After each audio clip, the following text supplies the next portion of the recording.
Iran Israel ಯುದ್ಧದ effect commercial gas ಪೂರೈಕೆ ಮೇಲೆ ಬಿದ್ದಿದೆ. ಬೆಂಗಳೂರಲ್ಲಿ ವಾಣಿಜ್ಯ ಸಿಲಿಂಡರ್ಗಳ ಸರಬರಾಜು ಕಡಿಮೆ ಆಗಿದೆ. ಸಿಲಿಂಡರ್ ಸಿಗ್ತಾ ಇಲ್ಲ ಅನ್ನೋ ಕಾರಣಕ್ಕೆ ಹೋಟೆಲ್ ಉದ್ಯಮ ಸ್ಥಗಿತ ಆಗೋ ಸಾಧ್ಯತೆ ಇದೆ. ಒಂದು ಕಮರ್ಷಿಯಲ್ ಸಿಲಿಂಡರ್ ದರ ₹1,850 ಆಗಿದೆ. ಒಂದು ವೇಳೆ ಬೆಲೆ ಏರಿಕೆ ಆದರೆ ₹2,200 ತನಕ ಏರಿಕೆ ಆಗೋ ಸಂಭವ ಇದೆ. ಈ ಸಂಬಂಧ ಆಕ್ರೋಶ ವ್ಯಕ್ತಪಡಿಸಿರೋ ಹೋಟೆಲ್ ಮಾಲೀಕರ ಸಂಘ ಗ್ಯಾಸ್ ಇಲ್ಲದೇ ಇದ್ರೆ ಅಡುಗೆ ಮಾಡೋಕ್ಕಾಗಲ್ಲ ಅಂತ ಹೇಳಿದ್ದಾರೆ. ಇನ್ನು ಬೆಂಗಳೂರಲ್ಲಿ ಇವತ್ತು %30 ಹೋಟೆಲ್ಗಳು ಬಂದ್ ಆಗೋ ಸಾಧ್ಯತೆ ಇದೆ. ಇಸ್ರೇಲ್ ಇರಾನ್ ಯುದ್ಧದ ಪರಿಣಾಮ ರಾಜ್ಯದಲ್ಲೂ LPG ಸಿಲಿಂಡರ್ ಕೊರತೆ ಸೃಷ್ಟಿಯಾಗಿದೆ. ಈ ಹಿನ್ನೆಲೆಯಲ್ಲಿ ಇವತ್ತು ಬೆಳಗ್ಗೆ 11 ಗಂಟೆಗೆ ಆಹಾರ ಸಚಿವ KH ಮುನಿಯಪ್ಪ ಮಹತ್ವದ ಸಭೆಯನ್ನು ಮಾಡಿದ್ದಾರೆ. ಆಹಾರ ಸರಬರಾಜು ನಿಗಮದ ಕಚೇರಿಯಲ್ಲಿ ಮೀಟಿಂಗ್ ನಡೆಯಲಿದ್ದು LPG ಸಿಲಿಂಡರ್ ಸರಬರಾಜಿನ ಕುರಿತು ಚರ್ಚೆಯನ್ನು ಮಾಡಲಿದ್ದಾರೆ. ಈ ಸಭೆಯಲ್ಲಿ IOC, HPC, BPC ಅಧಿಕಾರಿಗಳು ಭಾಗಿಯಾಗಲಿದ್ದಾರೆ. ಆಟೋ ಗ್ಯಾಸ್ ದರ ಏರಿಕೆ ಹಿನ್ನೆಲೆ ಆಟೋ ಕ್ಯಾಬ್ ಚಾಲಕರು ಪ್ರಯಾಣಿಕರಿಗೆ ಶಾಕ್ ಕೊಟ್ಟಿದ್ದಾರೆ. ₹20-30 ಹೆಚ್ಚುವರಿ ಹಣ ವಸೂಲಿ ಮಾಡ್ತಿದ್ದಾರೆ. ಹೀಗಾಗಿ ಆಟೋ ಕ್ಯಾಬ್ ಚಾಲಕರ ವಿರುದ್ಧ ಪ್ರಯಾಣಿಕರು ಅಸಮಾಧಾನ ಹೊರಹಾಕ್ತಿದ್ದಾರೆ. ಇನ್ನು ಹೋಟೆಲ್ಗಳಲ್ಲಿ ಗ್ಯಾಸ್ ಸಿಲಿಂಡರ್ ಕೊರತೆಯನ್ನೇ ಕೆಲ ಗ್ಯಾಸ್ ಏಜೆನ್ಸಿಗಳು ಬಂಡವಾಳ ಮಾಡಿಕೊಂಡಿವೆ. ಶೇಷಾದ್ರಿಪುರಂ ರಸ್ತೆಯಲ್ಲಿರೋ ಟ್ರೂ ಗ್ಯಾಸ್ ಬಂಕ್ನಲ್ಲಿ ಹೆಚ್ಚುವರಿಯಾಗಿ ₹26 ವಸೂಲಿ ಮಾಡ್ತಾ ಇದ್ದಾರಂತೆ. ₹59 ಇರೋ ಲೀಟರ್ ಗ್ಯಾಸ್ಗೆ ₹59 ಬದಲು ₹85 ಪಡೀತಾ ಇದ್ದಾರೆ. ಇದೇ ವಿಚಾರಕ್ಕೆ ಮ್ಯಾನೇಜರ್ಗೆ ಆಟೋ ಚಾಲಕರು ತರಾಟೆಗೆ ತೆಗೆದುಕೊಂಡಿದ್ದಾರೆ. ಆಟೋ ಚಾಲಕರು ಆಕ್ರೋಶ ಹೊರಹಾಕ್ತಾ ಇದ್ದಂತೆ ಮ್ಯಾನೇಜರ್ ಬಂಕ್ ಕ್ಲೋಸ್ ಮಾಡಿದ್ರು.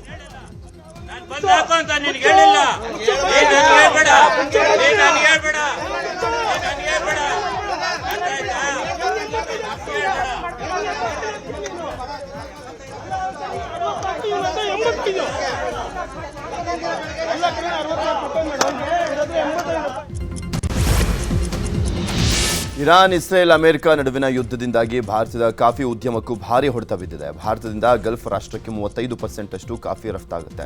ಆದರೆ ಗಲ್ಫ್ ರಾಷ್ಟ್ರಗಳ ಮೇಲೆ ಇರಾನ್ ದಾಳಿ ಬೆನ್ನಲ್ಲೇ ಬಂದರುಗಳು ಬಂದ್ ಆದ ಪರಿಣಾಮ ಕಾಫಿ ಉದ್ಯಮದ ಮೇಲೆ ಗಂಭೀರ ಹೊಡೆತ ಬಿದ್ದಿದೆ. ಇದರಿಂದಾಗಿ ಚಿಕ್ಕಮಗಳೂರು ನಗರದ ಕಾಫಿ ಕ್ಯೂರಿಂಗ್ನಲ್ಲೇ ಕೋಟ್ಯಾಂತರ ರೂಪಾಯಿ ಮೌಲ್ಯದ ಕಾಫಿ ರಫ್ತಾಗದೆ ಉಳಿದಿದ್ದು ಕಾಫಿ ಬೆಳೆಗಾರರು ಸಂಕಷ್ಟಕ್ಕೆ ಸಿಕ್ಕಾಕೊಂಡಿದ್ದಾರೆ. ಈ ಗಲ್ಫಿಂದು ಸೆಕ್ಯೂರಿಟಿ ಸಿಚುವೇಶನ್ ಸರಿ ಇಲ್ಲದಲ್ಲೇ ಇರೋದ್ರಿಂದ ಅಲ್ಲಿಗೆ ಹಡಗುಗಳು ಟ್ರಾನ್ಸ್ಪೋರ್ಟ್ ಇದು ಕಂಟೈನರ್ಗಳು ಸಿಗ್ತಾ ಇಲ್ಲ. ಹಂಗಾಗಿ ಈಗ ನಾವು ಆಲ್ರೆಡಿ ಮಾರಿರೋಂಥ ಕಾಫಿಗಳು ಮೂಮೆಂಟ್ ಆಗ್ತಾಯಿಲ್ಲ. ಸೊ ಮಾರಿರೋ ಕಾಫಿನೇ ತೊಗೊಂಡು ಕಳ್ಸೋಕ್ಕಾಗಿಲ್ಲ ಅನ್ನೋ ಒಂದು ದೃಷ್ಟಿಯಲ್ಲಿ ಎಕ್ಸ್ಪೋರ್ಟರ್ಗಳನ್ನು ತುಂಬ ಇಂಟ್ರೆಸ್ಟ್ ತೊಗೊಂಡು ಫರ್ದರ್ ಗಲ್ಫ್ ಕಡೆ ಕಾಫಿ ಮಾರೋದಾಗಲಿ ಅಥವಾ ಅಲ್ಲಿಂದ ಬಿಸ್ನೆಸ್ ತೊಗೊಂಡು ನಮಗೆ ಪಾಸ್ ಆನ್ ಮಾಡೋದಾಗಲಿ ಮಾಡ್ತಾ ಇಲ್ಲ. ಸೊ ಇದು ಒಂದು ಸ್ವಲ್ಪ ಅಲ್ಲಿ ಸಿಚುವೇಶನ್ನು ಇಂಪ್ರೂವ್ ಆಗೋವರೆಗೂ ಒಂದು ಸ್ವಲ್ಪ ಕಷ್ಟ ಅಂತ ಅನಿಸುತ್ತೆ. ಗಲ್ಫು ಒಂದು 30% ಇಂಡಿಯನ್ ಕಾಫಿಗೆ ಹತ್ತತ್ರ 30% ಇಂಡಿಯನ್ ಕಾಫಿ ಗಲ್ಫಿಗೆ ಹೋಗುತ್ತೆ. ಎಲ್ಲ bigger size beans, high value ಕಾಫಿಗಳೇ ಗಲ್ಫಿಗೆ ಹೋಗೋದು. ಮಾರ್ಚಲ್ಲೇ ಹೈಯೆಸ್ಟ್ ಯೂಸಲಿ ಎಕ್ಸ್ಪೋರ್ಟ್ ಆಗೋದು. ಅದೇ ಟೈಮಲ್ಲಿ ಈ ಥರ ಆಗಿಬಿಟ್ಟಿದೆ. ಸೊ ಹೆಂಗಾಗತ್ತೆ ಅನ್ನೋದನ್ನು ಅನ್ಸರ್ಟನಿಟಿ ಯಾರಿಗೂ ಏನು ಗೊತ್ತಾಗ್ತಾ ಇಲ್ಲ. ಅಲ್ಲಿವರೆಗೂ ಒಂದು ಸಣ್ಣ ಮಟ್ಟದಕ್ಕೆ ಒಂದು ಡ್ರಾಬ್ಯಾಕು ಆಗ್ಬೋದು ಅಂತ ಅಂದ್ಕೊಂಡಿದ್ದೀನಿ. ಕೆಪಿಸಿಸಿ ಅಧ್ಯಕ್ಷರಾಗಿ ಡಿಸಿಎಂ ಡಿಕೆಶಿ 6 ವರ್ಷ ಪೂರೈಸಿದ್ದಾರೆ. ಈ ಸಂಭ್ರಮದ ಹಿನ್ನೆಲೆ DCM DK Shivakumar dinner party ಆಯೋಜನೆ ಮಾಡಿದರು. ಬೆಂಗಳೂರಿನ ಖಾಸಗಿ ಹೋಟೆಲ್ನಲ್ಲಿ ಆಯೋಜನೆ ಮಾಡಿದ ಪಾರ್ಟಿಯಲ್ಲಿ ಸಿಎಂ ಸಿದ್ದರಾಮಯ್ಯ, ಸಚಿವರು, ಶಾಸಕರು ಭಾಗಿಯಾಗಿದ್ದರು. ಈ ವೇಳೆ ಡಿಕೆಶಿಗೆ ಶುಭ ಕೋರಿದ್ದಾರೆ. ಡಿನ್ನರ್ ಪಾರ್ಟಿಯಲ್ಲಿ ಸಾಂಸ್ಕೃತಿಕ ಕಾರ್ಯಕ್ರಮಗಳನ್ನು ಆಯೋಜನೆ ಮಾಡಲಾಗಿತ್ತು. ರಾಜಕೀಯ ಲೆಕ್ಕಾಚಾರ, ಪವರ್ ಶೇರಿಂಗ್ ಗೊಂದಲದ ನಡುವೆ ಡಿಸಿಎಂ ಡಿನ್ನರ್ ಕೂಟ ಸಾಕಷ್ಟು ಕುತೂಹಲ ಮೂಡಿಸಿದೆ. ಇನ್ನು ಡಿಕೆಶಿ ಡಿನ್ನರ್ ಪಾರ್ಟಿಯಲ್ಲಿ ಬಿಜೆಪಿ ಉಚ್ಚಾಟಿತ ಶಾಸಕರು ಕೂಡ ಕಾಣಿಸಿಕೊಂಡಿದ್ದಾರೆ. ಶಾಸಕ ಶಿವರಾಮ್ ಹೆಬ್ಬಾರ್, ಎಸ್ ಟಿ ಸೋಮಶೇಖರ್ ಭಾಗಿಯಾಗಿದ್ದರು. ಇಬ್ಬರು ಶಾಸಕರು ಡಿನ್ನರ್ನಲ್ಲಿ ಕಾಣಿಸಿಕೊಂಡಿದ್ದು ಭಾರೀ ಕುತೂಹಲ ಉಂಟಾಗಿದೆ. ಇನ್ನು ಇದೇ ವಿಚಾರವಾಗಿ ಪಾವಗಡ ಶಾಸಕ ವೆಂಕಟೇಶ್ ಮಾತನಾಡಿ, ಡಿಕೆ ಶಿವಕುಮಾರ್ ಸಾಹೇಬ್ರು ಕೆಪಿಸಿಸಿ ಅಧ್ಯಕ್ಷರಾಗಿ 6 ವರ್ಷ ಆಗಿದೆ. ಹೀಗಾಗಿ ಔತಣಕೂಟ ಏರ್ಪಡಿಸಿದ್ದಾರೆ. ನಾಯಕತ್ವ ಬದಲಾವಣೆ ಬಗ್ಗೆ ಹೈಕಮಾಂಡ್ ನಿರ್ಧಾರ ಮಾಡುತ್ತೆ. ಸಿದ್ದರಾಮಯ್ಯ ಅವರು ಮುಂದುವರಿಬೇಕು ಅಂದ್ರೆ ಅವರೇ ಇರ್ತಾರೆ. ಡಿಕೆ ಸಾಹೇಬ್ರು ಸಿಎಂ ಆಗಬೇಕು ಅಂತಿದ್ರೆ ಡಿಕೆಶಿ ಸಿಎಂ ಆಗ್ತಾರೆ ಈಗಂತ ಹೇಳಿದ್ದಾರೆ. ಹೈಕಮಾಂಡ್ ಡಿಸಿಷನ್ ನಮ್ಮ ಮುಖ್ಯಮಂತ್ರಿಗಳು, ಉಪಮುಖ್ಯಮಂತ್ರಿಗಳು, ಅಧ್ಯಕ್ಷ ಡಿಸಿಷನ್ ಅಂತಿಮ. ನಾಯಕತ್ವದ ಬಗ್ಗೆ ಮಾತಾಡುವಂತವ್ರು ಬಾಬಾ ಸಾಹೇಬ್ ನಾನಿಬ್ರು ದೊಡ್ಡವರಲ್ಲ. ಅದಕ್ಕೆ ನಮ್ಮ ಹೈಕಮಾಂಡ್ ಇದೆ. ಹೈಕಮಾಂಡ್ ಡಿಸಿಷನ್ಗೆ ಎಲ್ಲರೂ ಬದ್ಧ. 5 ವರ್ಷ ಸಿದ್ದರಾಮಯ್ಯ ಅವರೇ ಮುಂದುವರಿಬೇಕಂತ ಹೇಳ್ತೀರಾ? ಅಲ್ಲ, ಹೈಕಮಾಂಡ್ ಡಿಸಿಷನ್ ಅದು. ಮುಂದುವರಿಬೇಕಾದ್ರೆ ಮುಂದುವರಿಬಹುದು, ಡಿಕೆ ಸಾಹೇಬ್ರು ಕೊಡ್ಬೇಕಾದ್ರೆ ಕೊಡಬಹುದು. ಅದು ಹೈಕಮಾಂಡ್ಗೆ ಬಿಟ್ಟಿರೋ ವಿಚಾರ. ರಾಹುಲ್ ಗಾಂಧಿ ಅವರು ಅಲ್ಲಿ ಕುರ್ಚಿ ಕಿತ್ತಾಟದ ಮಧ್ಯೆ ಸಿಎಂ ಸಿದ್ದರಾಮಯ್ಯ ಡಿಕೆ ಶಿವಕುಮಾರ್ ಅವರನ್ನ ಗುಣಗಾನ ಮಾಡಿದ್ದಾರೆ. ಡಿಕೆಶಿ 6 ವರ್ಷ ಪೂರ್ಣಗೊಳಿಸಿದ ಹಿನ್ನೆಲೆಯಲ್ಲಿ ಅಭಿನಂದನೆ ಸಲ್ಲಿಸಿದ ಸಿಎಂ ಗುಣಗಾನವನ್ನು ಮಾಡಿದರು.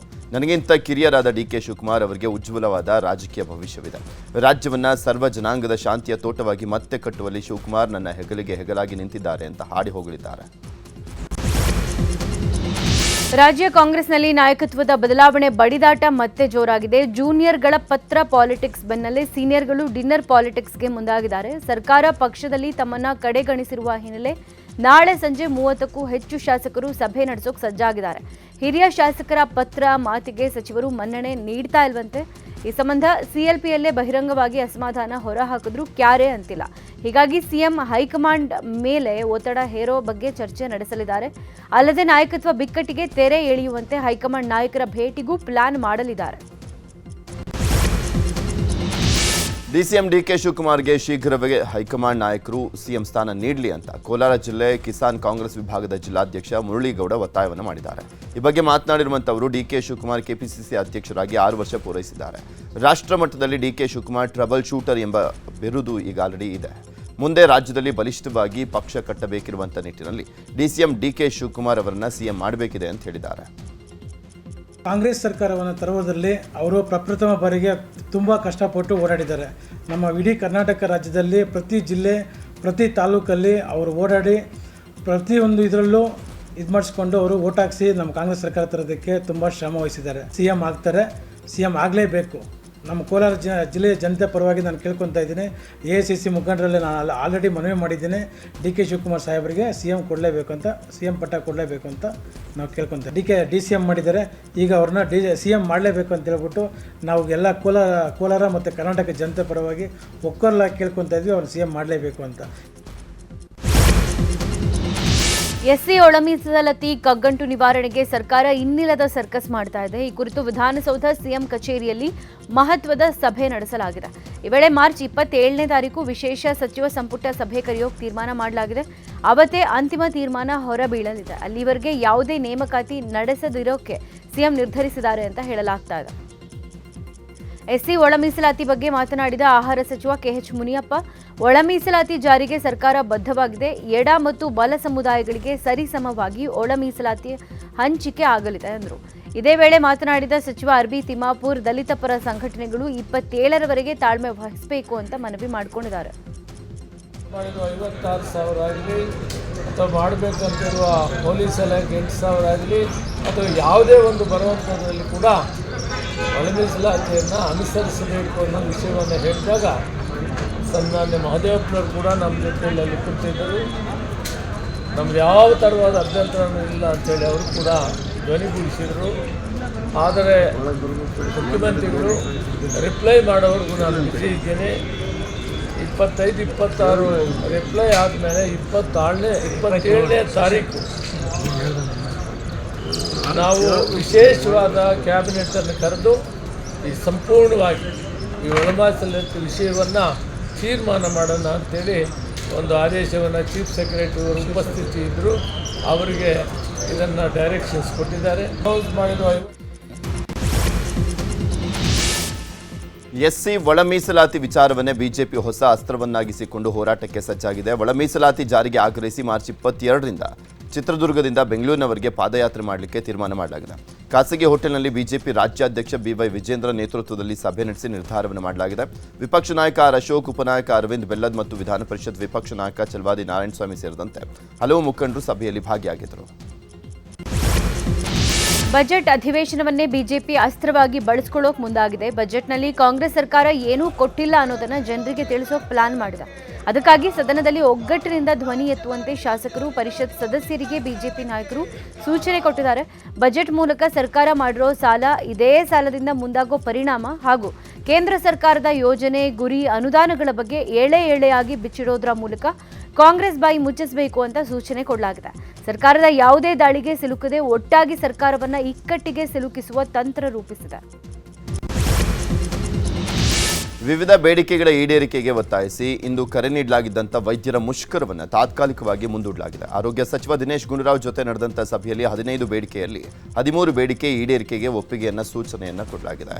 3 ತಿಂಗಳಲ್ಲಿ ಎಲ್ಲ ಬೇಡಿಕೆ ಈಡೇರಿಸುವಂತ ಭರವಸೆಯನ್ನ ಕೊಟ್ಟಿದ್ದಾರೆ. ಹೀಗಾಗಿ ವೈದ್ಯರ ಸಂಘ ಮುಷ್ಕರ ವಾಪಸ್ ಪಡ್ಕೊಂಡಿದ್ದಾರೆ. ಇಬ್ಬರು ಸಚಿವರ ಲಿಖಿತ ಭರವಸೆ ಹಿನ್ನೆಲೆಯಲ್ಲಿ ಮುಷ್ಕರವನ್ನು ತಾತ್ಕಾಲಿಕವಾಗಿ ಹಿಂಪಡೆಯಲಾಗಿದೆ ಅಂತ ರಾಜ್ಯ ಸರ್ಕಾರಿ ನೌಕರರ ಸಂಘದ ಅಧ್ಯಕ್ಷ ಷಡಕ್ಷರಿ ಹೇಳಿದ್ದಾರೆ. ನಮ್ಮ ಬೇಡಿಕೆ ನಿಗದಿತ ಅವಧಿಯಲ್ಲಿ ಈಡೇರದಿದ್ರೆ ಮತ್ತೆ ಹೋರಾಟದ ಎಚ್ಚರಿಕೆಯನ್ನು ಕೊಟ್ಟಿದ್ದಾರೆ. ಸಂಗತಿಗಳನ್ನು ಕೂಡ ಭರವಸೆ ನಿರ್ಣಯದ ರೂಪದಲ್ಲಿ ಅಧಿಕೃತವಾಗಿ ಇಬ್ಬರು ಸಚಿವರು ಕೂಡ ಸಹಿ ಮಾಡಿ ಕೊಟ್ಟಿದ್ದಾರೆ. ಹಾಗಾಗಿ ನಾವೆಲ್ಲ ಕೂಡ ಪದಾಧಿಕಾರಿಗಳು ಕೂಡ ಕೂತ್ಕೊಂಡು ಇವ್ರು ಕೊಟ್ಟಂತ ಕಾಪಿಯನ್ನ ಚರ್ಚೆ ಮಾಡಿದಾಗ ನಾವು ಒಂದು ತೀರ್ಮಾನಕ್ಕೆ ಕೂಡ ಬಂದಿದ್ದೇವೆ. ಅಂದ್ರೆ ಮುಷ್ಕರವನ್ನ ನಾವು ಹಿಂಪಡೆದಿಲ್ಲ, ಮುಷ್ಕರವನ್ನ ತಾತ್ಕಾಲಿಕವಾಗಿ ನಾವು ಮುಂದೂಡಿದ್ದೇವೆ. ಕಾರಣ ಇಷ್ಟೇ, ನಾಳೆ ಈ ಬೇಡಿಕೆಗಳು 1 ವಾರ 15 ದಿವಸ ಆದ್ಮೇಲೆ ಒಂದು ಈಡೇರಲಿಲ್ಲ, 1 ತಿಂಗಳಾದ್ಮೇಲೆ ಈಡೇರಲಿಲ್ಲ, 2 ತಿಂಗಳಾದ್ಮೇಲೆ ಅಂದ್ರೆ ಅದು ಮುಂದುವರೆದ ಭಾಗವಾಗಿ ಅದು ಹಾಗೆ ಮುಂದುವರಿಯುತ್ತೆ ಅಂತೇಳಿ ನಾವು ಸಂಪೂರ್ಣವಾಗಿ ಹಿಂಪಡೆದಿದ್ದೇವೆ ಅಂತ ಹೇಳುವಂತ ಕೆಲಸವನ್ನ ಮಾಡಬಾರ್ದು ಅನ್ನುವಂಥ ತೀರ್ಮಾನವನ್ನ ಇವತ್ತಿನ ಆಲ್ ಕ್ಯಾಡರ್ ಅಸೋಸಿಯೇಷನ್ ಆರೋಗ್ಯ ಇಲಾಖೆಯಲ್ಲಿ ಕೂಡ ಅವರು ತೆಗೆದುಕೊಂಡಿದ್ದಾರೆ. ಹಾಗಾಗಿ ಏನು ನಾಳೆ 11ನೇ ತಾರೀಕಿನಿಂದ ಏನು OPD ಸರ್ವಿಸಸ್ಗಳು ಬಂದು ಅಥವಾ ಅಲ್ಲಿ ಆಬ್ಸೆಂಟ್ ಆಗಿ ಬೇರೆ ಕ್ಯಾಡರ್ ಕೂಡ ಸಿಗ್ನೇಚರ್ ಮಾಡಿರಬೇಕು, ಆ ಥರದ್ದೆಲ್ಲ ಕೂಡ ನಿರ್ಣಯಗಳನ್ನ ತೆಗೆದುಕೊಂಡಿತ್ತು. ಆ ನಿರ್ಣಯದ ತೀರ್ಮಾನಗಳನ್ನ ತಾತ್ಕಾಲಿಕವಾಗಿ ಇವತ್ತಿನ ಸಭೆ ಈ ನಿರ್ಣಯದ ಆಧಾರದ ಮೇಲೆ ಮಾನ್ಯ ಇಬ್ಬರೂ ಸಚಿವರುಗಳು ಅಧಿಕಾರಿಗಳ ಸಭೆಯಲ್ಲಿ ತೆಗೆದುಕೊಂಡ ಅಧಿಕೃತ ನಿರ್ಣಯದ ಪ್ರತಿ ಆಧಾರದ ಮೇಲೆ ಈ ಒಂದು ತೆಗೆದುಕೊಂಡಿರುವಂತಹ ಮುಷ್ಕರವನ್ನ ತಾತ್ಕಾಲಿಕವಾಗಿ ಮುಂದೂಡಲಾಗಿದೆ ಅನ್ನುವಂಥ ತೀರ್ಮಾನವನ್ನ ಇವತ್ತಿನ ಸಭೆಯಲ್ಲಿ ತೆಗೆದುಕೊಂಡಿದ್ದಾರೆ. ಬಿಗ್ಲು ಶಿವ ಕೊಲೆ ಕೇಸ್ನಲ್ಲಿ ಜೈಲು ಸೇರಿದ ಶಾಸಕ ಭೈರತಿ ಬಸವರಾಜ್ ಜಾಮೀನು ಭವಿಷ್ಯ ನಾಳೆ ನಿರ್ಧಾರ ಆಗಲಿದೆ. ವಾದ ಪ್ರತಿವಾದ ಆಲಿಸಿರೋ ಜನಪ್ರತಿನಿಧಿಗಳ ಸ್ಪೆಷಲ್ ಕೋರ್ಟ್ ನಾಳೆಗೆ ಆದೇಶವನ್ನು ಕಾಯ್ದಿರಿಸಿದೆ. ಹೀಗಾಗಿ ನಾಳೆ ಶಾಸಕ ಭೈರತಿ ಬಸವರಾಜ್, ಅನಿಲ್ ಕುಮಾರ್ ಹಾಗೂ ಅರುಣ್ ಕುಮಾರ್ ಜಾಮೀನು ಆದೇಶ ಹೊರಗೆ ಬೀಳುತ್ತೆ. ಭೈರತಿಗೆ ಬೇಲ್ ಸಿಗುತ್ತಾ ಅಥವಾ ಜೈಲೇ ಫಿಕ್ಸ್ ಆಗುತ್ತಾ ಅನ್ನೋ ಕುತೂಹಲ ಇದೆ. ದರ್ಶನ್ ಪತ್ನಿ ವಿಜಯಲಕ್ಷ್ಮಿ ವಿರುದ್ಧ ಅವಾಚ್ಯ ಶಬ್ದಗಳ ಬಳಕೆ ಪ್ರಕರಣದ ಸಂಬಂಧ 45ನೇ ACMM ನ್ಯಾಯಾಲಯಕ್ಕೆ ಚಾರ್ಜ್ ಶೀಟ್ ಸಲ್ಲಿಕೆ ಆಗಿದೆ. ಸಿಸಿಬಿ ಸೈಬರ್ ಕ್ರೈಮ್ ಪೊಲೀಸರು 6 ಆರೋಪಿಗಳ ವಿರುದ್ಧ 473 ಪುಟಗಳ ಚಾರ್ಜ್ ಶೀಟ್ ಸಲ್ಲಿಕೆ ಮಾಡಿದ್ದಾರೆ. ಆರೋಪಿಗಳಲ್ಲಿ ಕೆಲವರು ನಟ ಸುದೀಪ್ ಅಭಿಮಾನಿಗಳಿದ್ದು ಕಮೆಂಟ್ ಮಾಡುವಂಥ ಉದ್ದೇಶಕ್ಕೆ ನಕಲಿ ಅಕೌಂಟ್ ಓಪನ್ ಮಾಡಿದ್ರು ಅನ್ನೋದು ಗೊತ್ತಾಗಿದೆ. ಕಮೆಂಟ್ ಮಾಡಿರುವಂಥ ಬಗ್ಗೆ ಆರೋಪಿಗಳು ತಪ್ಪನ್ನು ಒಪ್ಪಿಕೊಂಡಿದ್ದಾರೆ. ಚಾರ್ಜ್ ಶೀಟ್ ಸಲ್ಲಿಕೆ ಮಾಡ್ತಾ ಇದ್ದಂತೆ 6 ಆರೋಪಿಗಳು ಜಾಮೀನು ಕೋರಿ ಹೈಕೋರ್ಟ್ಗೆ ಅರ್ಜಿಯನ್ನು ಸಲ್ಲಿಸಿದ್ದಾರೆ. ಇನ್ನು ಅಶ್ಲೀಲ ಕಮೆಂಟ್ ವಿಚಾರವಾಗಿ ಕಾನೂನು ಸಮರ ನಡೆಸಿದ್ದಂಥ ನಟಿ ರಮ್ಯಾ ಪ್ರಕರಣಕ್ಕೆ ಸಂಬಂಧಪಟ್ಟಂತೆ ಸಿಟಿ ಸಿವಿಲ್ ಕೋರ್ಟ್ಗೆ ವಿಚಾರಣೆಗೆ ಹಾಜರಾಗಿದ್ದರು. ಬಳಿಕ ಮಾತನಾಡಿರುವಂಥ ರಮ್ಯಾ ಪ್ರಕರಣಕ್ಕೆ ಸಂಬಂಧಪಟ್ಟಂತೆ ಎವಿಡೆನ್ಸ್ ಕೊಡಬೇಕಾಗಿತ್ತು, ಅದಕ್ಕೆ ಬಂದಿದ್ದೆ. ಆರೋಪಿಗಳನ್ನು ನೋಡಿದರೆ ಬೇಜಾರಾಗುತ್ತೆ, ಆದರೆ ನನ್ನ ಇಂಟೆನ್ಷನ್ ಇದಾಗಿರಲಿಲ್ಲ. ಹೆಣ್ಣು ಮಕ್ಕಳ ವಿಚಾರದಲ್ಲಿ ಎಲ್ಲರೂ ಒಳ್ಳೆಯ ರೀತಿಯಲ್ಲಿ ನಡೆದುಕೊಳ್ಬೇಕು. ಸಮಾಜದಲ್ಲಿ ಹೆಣ್ಣು ಮಕ್ಕಳ ಬಗ್ಗೆ ಬೆದರಿಕೆ ಹಾಕುವಂಥವ್ರಿಗೆ ಒಂದು ಭಯ ಬರಬೇಕು ಅನ್ನುವಂಥ ಕಾರಣಕ್ಕೆ ಈ ತೀರ್ಮಾನ ಮಾಡಿದ್ದೇವೆ ಅಂತ ಹೇಳಿದರು. ನಾನಿದು ನನಗೋಸ್ಕರ ಅಂತ ಮಾಡ್ತಾ ಇಲ್ಲಪ್ಪ. ಏನಂದರೆ ಒಂದು ಪ್ರೆಸಿಡೆಂಟ್ ನಾವು ಸೆಟ್ ಮಾಡಬೇಕು. ಏನಂದರೆ ಹೆಣ್ಮಕ್ಳಿಗೆ ಎಸ್ಪೆಷಲಿ ಸೋಷಿಯಲ್ ಮೀಡಿಯಾದಲ್ಲಿ ತುಂಬ ಟ್ರೋಲ್ ಮಾಡ್ತಾರೆ, ತುಂಬ ಹ್ಯಾರಸ್ಮೆಂಟ್ ಕೊಡ್ತಾರೆ. ಅವರು ಎಲ್ಲೋ ಕೂತ್ಕೊಂಡು ಕಂಪ್ಯೂಟರಲ್ಲಿ ಮೊಬೈಲಲ್ಲಿ ಅವರು ಸುಮ್ಮನೆ ಕಾಮೆಂಟ್ಸ್ ಎಲ್ಲ ಹಾಕ್ತಾರೆ. ಅದು ನಿಲ್ಲಿಸ್ಬೇಕು. ಹೆಣ್ಮಕ್ಳಿಗೆ ಎಸ್ಪೆಷಲಿ ಪ್ರೊಟೆಕ್ಷನ್ ಇರಬೇಕು ಆನ್ಲೈನ್ ಅಂತ ಅವ್ರಿಗೋಸ್ಕರ ನಾನಿದು ಮಾಡ್ತಾಯಿದ್ದೀನಿ. Otherwise I actually feel bad. ನನಗೆ ಆ್ಯಸ್ ಅ ಸೊಸೈಟಿ ಸಿವಿಲಿಟಿ ಇರಬೇಕು, ಎಲ್ಲರಿಗೂ ಒಂದು ರೆಸ್ಪೆಕ್ಟ್ ಕೊಟ್ಟು ನಾವು ಮಾತಾಡಿಸ್ಬೇಕು ಅಂತ ಉದ್ದೇಶದಲ್ಲಿ ನಾನು ಈ ಕೇಸ್ನ ಫೈಲ್ ಮಾಡಿರೋದು. As a society we need to set a president. ಇವಾಗ ನಾನು ಸುಮ್ಮನೆ ಕೂತ್ಕೊಂಡ್ಬಿಟ್ರೆ ಇನ್ನಷ್ಟು ಹೆಣ್ಮಕ್ಳಿಗೆ ಈ ಥರ ಅವರು ಟ್ರೋಲ್ ಮಾಡೇ ಮಾಡ್ತಾರೆ. ರೇಪ್ ಮಾಡ್ತೀನಿ, ಕೊಲೆ ಮಾಡ್ತೀನಿ, ಆಮೇಲೆ ನ್ಯೂಡ್ ಫೋಟೋಸು ವೀಡಿಯೋಸು ಕಳಿಸೋದೆಲ್ಲ ನಿಲ್ಲಿಸಲ್ಲ ಅವರು. ಸೊ ಅದಕ್ಕೋಸ್ಕರ ನಾನು ಇವತ್ತು ಒಂದು ಸ್ಟ್ಯಾಂಡ್ ತೊಗೊಂಡು ನಾನು ಫೈಟ್ ಮಾಡ್ತಾಯಿದ್ದೀನಿ. ದಕ್ಷಿಣ ಕನ್ನಡ ಜಿಲ್ಲೆ ಬೆಳ್ತಂಗಡಿ ತಾಲೂಕಿನ ಕಣಿಯೂರಲ್ಲಿ ಅಕ್ರಮವಾಗಿ ಸಂಗ್ರಹಿಸಿಟ್ಟಿದ್ದ ಡೀಸೆಲ್ ವಶಕ್ಕೆ ಪಡೆಯಲಾಗಿದೆ. ಆರೋಪಿ ಜಗದೀಶ್ ಎಂಬಾತ ಸಂಗ್ರಹಿಸಿಟ್ಟಿದ್ದ 4175 ಲೀಟರ್ ಡೀಸೆಲ್ ಅನ್ನು ಉಪ್ಪಿನಂಗಡಿ ಪೊಲೀಸರು ಸೀಸ್ ಮಾಡಿದ್ದಾರೆ. 200 ಲೀಟರ್ ಸಾಮರ್ಥ್ಯದ 20 ಬ್ಯಾರೆಲ್ಗಳು ಹಾಗೂ 35 ಲೀಟರ್ ಸಾಮರ್ಥ್ಯದ 5 ಕ್ಯಾನ್ಗಳಲ್ಲಿ ಆರೋಪಿಗಳು ಡೀಸೆಲ್ ಸಂಗ್ರಹಿಸಿ ಇಟ್ಟಿದ್ರು. ಸದ್ಯ ಉಪ್ಪಿನಂಗಡಿ ಪೊಲೀಸ್ ಠಾಣೆಯಲ್ಲಿ ಪ್ರಕರಣ ದಾಖಲಿಸಿಕೊಂಡು ತನಿಖೆ ಮುಂದುವರೆಸಲಾಗಿದೆ. ಮನೆ ಮುಂದೆ ಮೂತ್ರ ವಿಸರ್ಜನೆ ಮಾಡಿದ್ದನ್ನು ಪ್ರಶ್ನಿಸಿದ್ದಕ್ಕೆ ವ್ಯಕ್ತಿಯೊಬ್ಬ ಗುಂಪಿನೊಂದಿಗೆ ಆಗಮಿಸಿ ಹಿರಿಯ ವಕೀಲ ಪ್ರಭಾಕರ್ ಹೊಸಕೇರ ಹಾಗೂ ಅವರ ಪತ್ನಿ ಮೇಲೆ ಹಲ್ಲೆಯನ್ನು ಮಾಡಿದ್ದಾನೆ. ಕೊಪ್ಪಳದ ಗಂಗಾವತಿ ಬಳಿ ನಡೆದಿರುವಂಥ ಘಟನೆ ಇದು. ಜಮೀರ್ ಎಂಬಾತ ಪ್ರಭಾಕರ್ ಮನೆ ಮುಂದೆ ಮೂತ್ರ ವಿಸರ್ಜನೆ ಮಾಡ್ತಾ ಇದ್ದ. ಇದನ್ನು ಪ್ರಭಾಕರ್ ಪ್ರಶ್ನೆ ಮಾಡಿದ್ದಾರೆ. ಈ ವೇಳೆ ರೊಚ್ಚಿಗೆದ್ದಂಥ ಜಮೀರ್ 15 ಜನ ಸಂಗಡಿಗರ ಜೊತೆ ಆಗಮಿಸಿ ಪ್ರಭಾಕರ್ ಹಾಗೂ ಅವರ ಪತ್ನಿ ಮೇಲೆ ಹಲ್ಲೆಯನ್ನು ಮಾಡಿದ್ದಾರೆ. ಘಟನೆ ಬಗ್ಗೆ ಭಾರೀ ಆಕ್ರೋಶ ವ್ಯಕ್ತವಾಗಿದೆ. ಗಂಗಾವತಿ ಠಾಣೆ ಬಳಿ ಆಗಮಿಸಿದಂಥ ಬಿಜೆಪಿಯ ಮಾಜಿ ಶಾಸಕ ಪರಣ್ಣ ಮುನುವಳ್ಳಿ ಹಾಗೂ ಹಿಂದೂಪರ ಸಂಘಟನೆ ಕಾರ್ಯಕರ್ತರು ಕೂಡಲೇ ಆರೋಪಿಗಳನ್ನು ಬಂಧಿಸುವಂತೆ ಒತ್ತಾಯಿಸಿದ್ದಾರೆ. ಆಕ್ರೋಶ ಜೋರಾಗ್ತಾ ಇದ್ದಂತೆ ಆರೋಪಿ ಜಮೀರ್ನನ್ನ ಪೊಲೀಸರು ವಶಕ್ಕೆ ಪಡೆದಿದ್ದು, ಇನ್ನುಳಿದವರನ್ನ ಕೂಡಲೇ ಬಂಧಿಸಬೇಕು ಅಂತ ಹಿಂದೂಪರ ಸಂಘಟನೆ ಕಾರ್ಯಕರ್ತರು ಒತ್ತಾಯವನ್ನು ಮಾಡಿದ್ದಾರೆ. ಮೂತ್ರ ವಿಸರ್ಜನೆಗೆ ಬಂದಾಗ ಅವರು ಏಕತ್ತಮ್ಮ ಇದು ಹಿಂಗ್ಯಾಕೆ ಮಾಡ್ತೀವಿ, ಹೊಲಸು ಯಾಕೆ ಮಾಡ್ತೀವಿ ಹೋಗಂತ ಹೇಳಿದ್ನಂತೆ ವಕೀಲರು. ಆ ಹುಡುಗ ಸಣ್ಣ ಮಾತಿಲ್ಲೇ ಬೇದ್ಬಿಟ್ಟಾರ. ನಿಂದೇನ್ಲಿ ಹಂಗ್ಲೆ ಹಿಂಗ್ಲೆ ಅಂತ ಸಣ್ಣ ಮಾತಿಲ್ಲೇ ಬೇದ್ಬಿಟ್ಟಾರ. ಅದಕ್ಕೆ ಪಾಪ ಅವ್ರ ಮನೆಗೆ ಅವ್ರು ಹೆಣ್ಮಕ್ಳು ಅದಾರ, ಇಬ್ಬರ ಗಂಡ ಹೆಂಡ್ತಿದಾರೆ. ಅವ್ರ ಮಗ ಆಮ್ಯಾಗ ಬಂದಾರ. ಆಮ್ಯಾಗ ಗಂಡ ಹೆಂಡ್ತಿ ಬಂದು ಹೆಣ್ಮಗಳಿಗೂ ಒಂದೇಟು ಹೊಡೆದು ಬಿಟ್ಟಾರ.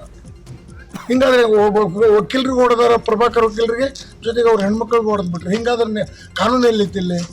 ಆಮ್ಯಾಗ 1-8 ಮಂದಿ ಕೂಡಿ ಬಂದ್ಬಿಡುದು. ಆಮ್ಯಾಗ ಅವ್ರು ಕೂಡಿ ಬಂದ್ಬಿಟ್ರೆ ಹೆಂಗ್ರಿ? ಹಿಂಗಾದ್ರೆ ಕಾನೂನಲ್ಲಿ ಐತಿ. ತಪ್ಪು ಮಾಡಿದವ್ರಿಗೆ ಗುಂಪು ಬಂದ್ಬಿಡುದು. ಇದೇ ನ್ಯಾಯ? ಮತ್ತು ಪೊಲೀಸರು ಹೆದರಿಕೆ ಇಲ್ದಂಗೆ ಆಗ್ಬಿಟ್ಟಿದೆ ಗಂಗಾವತಿಯಾಗ. ಆಮ್ಯಾಗ ಇದು ಮ್ಯಾಗ ನಡೆಯಕತ್ತೈತಿ. ನಾನು ನೋಡಕತ್ತಿ ಇದು ಒಳ್ಳೇದಲ್ಲ. ನಾ ಈಗಾಗಲೇ SP ಅವ್ರ ಜೊತೆಗೂ ಮಾತಾಡಿ ಕಾನೂನು ಕೈಯಾಗಿ ತೊಡ್ರಿ, ಯಾರು ತಪ್ಪು ಮಾಡ್ರೆ ಅವ್ರಿಗೆ ಶಿಕ್ಷೆ ಕೊಡ್ರಿ ಅನ್ನೋರು. ನಾವು ಹಿಡ್ಕೊಂಬರ್ರಿ ಅಂದ ಕೂಡ 2 ದಿವಸ ಬಿಡೋದು, 15 ದಿವಸ ಬಿಡೋದು, ಯಾರೇನು ಕಂಪ್ಲೇಂಟ್ ಪ್ರಕಾರ ಕೂಡಲೇ ಕರ್ಕೊಂಬರ್ರಿ. ಅವ್ರು ಯಾರು ತಪ್ಪು ಮಾಡ್ರೆ ಅವ್ರು ಕರ್ಕೊಂಬಂದು ಅವ್ರ ಮ್ಯಾಗ ಆ್ಯಕ್ಷನ್ ತೊಡ್ರಿ.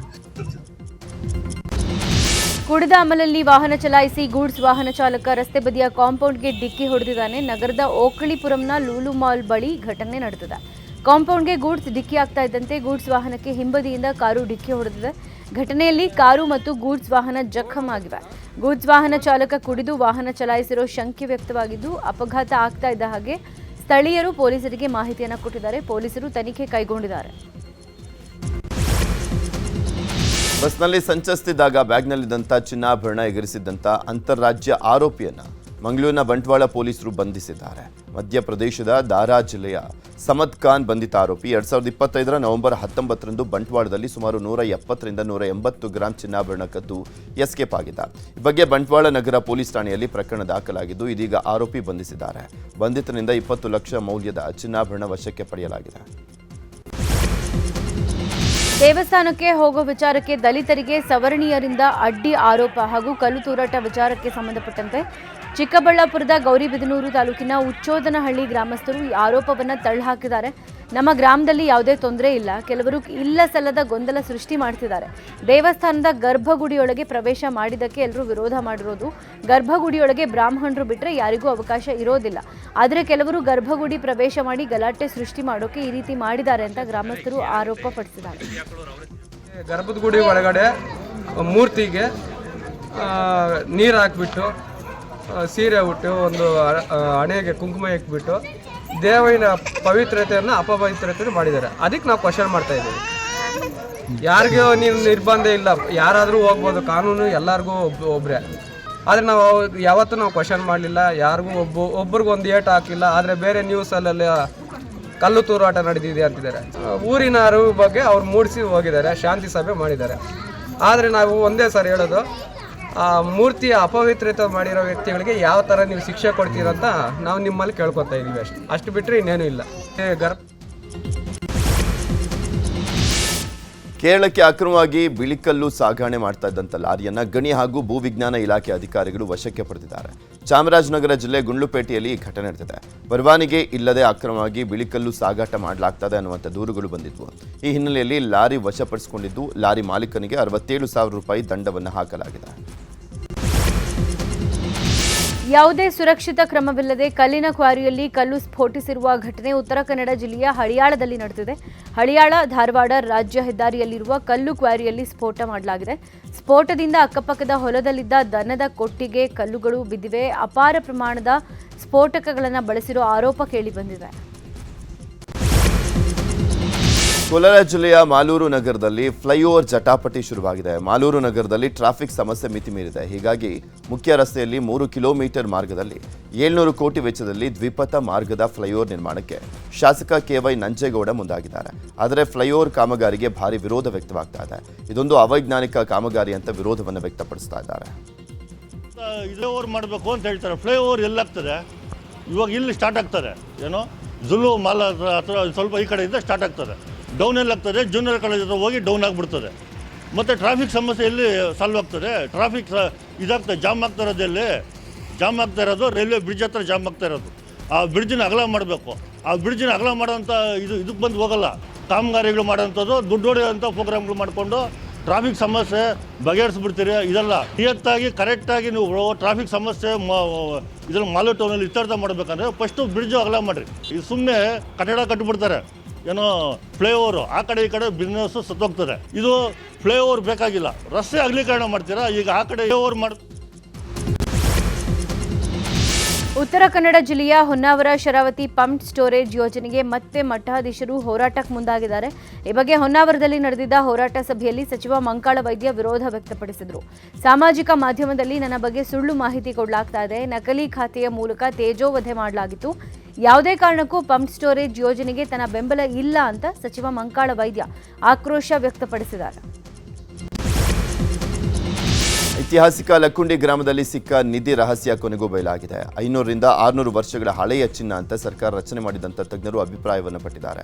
ಒಂದೊಂದು ಆಭರಣಗಳನ್ನು ಫೋಟೋಗ್ರಫಿ ಮಾಡಿ ಅವುಗಳ ವಿನ್ಯಾಸವನ್ನು ಪರಿಶೀಲನೆ ಮಾಡಿದ್ದಾರೆ. ಹೆಣ್ಣು ದೇವರಿಗೆ ಹಾಕುವಂಥ ಚಿನ್ನದ ಆಭರಣಗಳು ಅನ್ನುವಂಥದ್ದು ಗೊತ್ತಾಗಿದೆ. ಉತ್ಸವ ಮೂರ್ತಿಗಳಿಗೆ ಹಾಕುವಂಥ ಆಭರಣಗಳಾಗಿದ್ದು ಅಪರೂಪದ ನೀಲಮಣಿ, ಸ್ಫಟಿಕ, ಹವಳ ಸೇರಿದಂತೆ ಬೆಲೆ ಬಾಳುವಂಥ ವಸ್ತುಗಳಿಂದ ತಯಾರು ಮಾಡಿದ್ದಾರೆ ಅನ್ನುವಂಥದ್ದು ಬಯಲಾಗಿದೆ. 22 ತುಣುಕುಗಳಿತ್ತು, ಅಂದರೆ ಒಂದು ಚಂಬು ಮತ್ತು 21 ಐಟಮ್ ಸಿಕ್ಕಿತ್ತು.